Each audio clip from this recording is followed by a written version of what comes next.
राधे राधे। जय श्री कृष्ण। कार्यक्रम में उपस्थित ब्रज के पूज्य संतगण, उत्तर प्रदेश के राज्यपाल आनंदीबेन पटेल, मुख्यमंत्री श्रीमान योगी आदित्यनाथ जी, हमारे दोनों उप मुख्यमंत्री में मंत्रिमंडल के और सहयोगीगण, मथुरा की सांसद बहन हेमा मालिनी जी और मेरे प्यारे ब्रजवासियों, सबसे पहले तो मैं आपकी क्षमा चाहता हूं क्योंकि मुझे आने में विलंब हुआ, क्योंकि मैं राजस्थान में चुनाव के मैदान में था और उस मैदान से अब इस भक्ति वातावरण में आया हूं। मेरा सौभाग्य है कि मुझे आज ब्रज के दर्शन का अवसर मिला है, ब्रजवासियों के दर्शन का अवसर मिला है, क्योंकि यहां वही आता है जहां श्री कृष्ण और श्री जी बुलाते हैं। ये कोई साधारण धरती नहीं है, ये ब्रज तो हमारे श्यामा श्यामजू का अपना धाम है।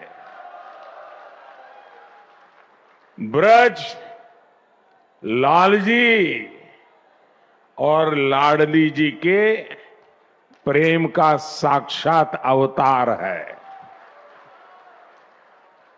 ये ब्रज ही है जिसकी रज भी पूरे संसार में पूजनीय है। ब्रज की रज रज में राधा रानी रमी हुई है, यहां के कण कण में कृष्ण समाये हुए हैं।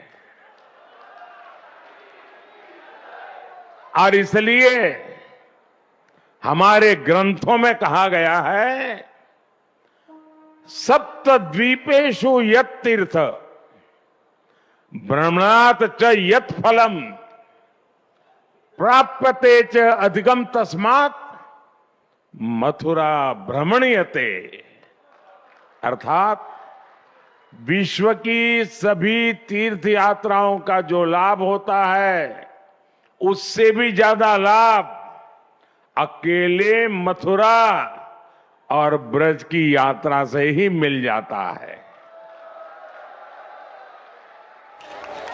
आज ब्रज रज महोत्सव और संत मीराबाई जी की 525वीं जन्म जयंती समारोह के जरिए मुझे एक बार फिर ब्रज में आप सबके बीच आने का अवसर मिला है। मैं दिव्य ब्रज के स्वामी भगवान कृष्ण और राधा रानी को पूर्ण समर्पण भाव से प्रणाम करता हूं। मैं मीराबाई जी के चरणों में भी नमन करते हुए ब्रज के सभी संतों को प्रणाम करता हूं। मैं सांसद बहन हेमा मालिनी जी का भी अभिनंदन करता हूं। वो सांसद तो है, लेकिन ब्रज में वो रम गई है।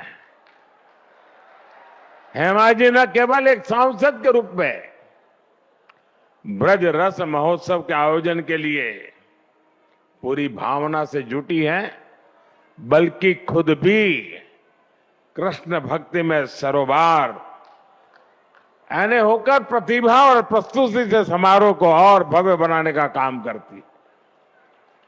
मेरे परिवारजनों, मेरे लिए इस समारोह में आना एक और वजह से भी विशेष है। भगवान कृष्ण से लेकर मीराबाई तक ब्रज का गुजरात से एक अलग ही रिश्ता रहा है।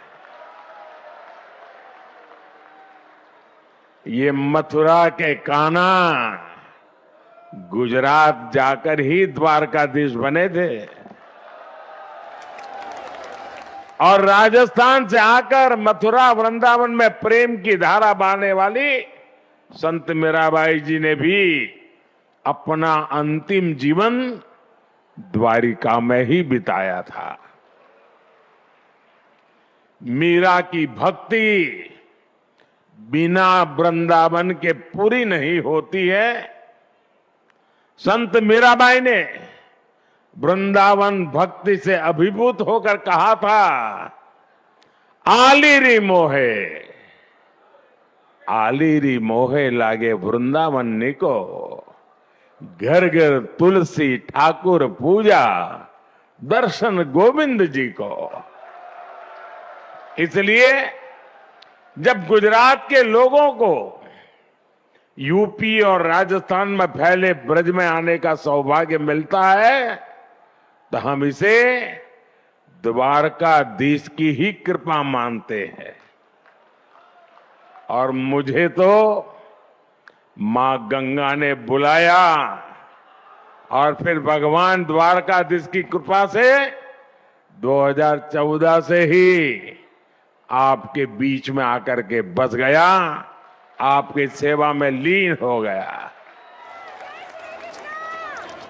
मेरे परिवारजनों, मीराबाई का 525वां जन्मोत्सव केवल एक संत का जन्मोत्सव नहीं है, ये भारत की एक संपूर्ण संस्कृति का उत्सव है। ये भारत की प्रेम परा का उत्सव है। ये उत्सव नर और नारायण में, जीव और शिव में, भक्त और भगवान में अभेद मानने वाले विचार का भी उत्सव है, जिसे कोई अद्वैत कहता है। आज इस महोत्सव में अभी मुझे संत मीराबाई के नाम पर स्मारक सिक्का और टिकट जारी करने का सौभाग्य प्राप्त हुआ है। मीराबाई राजस्थान की उस वीर भूमि में जन्मी थी जिसने देश के सम्मान और संस्कृति के लिए असीम बलिदान दिए हैं।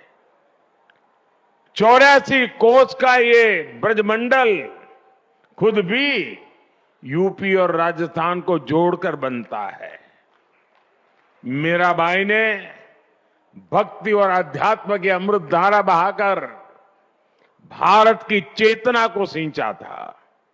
मीराबाई ने भक्ति, समर्पण और श्रद्धा को बहुत ही आसान भाषा, सहज रूप से समझाया था। मीरा के प्रभु गिरधर नागर, सहज मिले अविनाशी रे।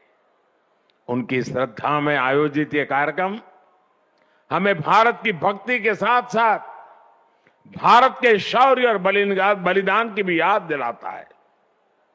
मीराबाई के परिवार ने और राजस्थान ने उस समय अपना सब कुछ झोंक दिया था। हमारी आस्था के केंद्रों की रक्षा के लिए राजस्थान और देश के लोग दीवार बनकर खड़े रहे ताकि भारत की आत्मा को, भारत की चेतना को सुरक्षित रखा जा सके।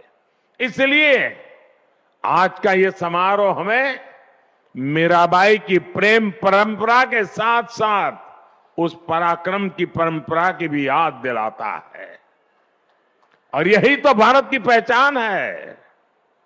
हम एक ही कृष्ण में बांसुरी बजाते कान्हा को भी देखते हैं और सुदर्शन चक्रधारी वासुदेव के भी दर्शन करते हैं।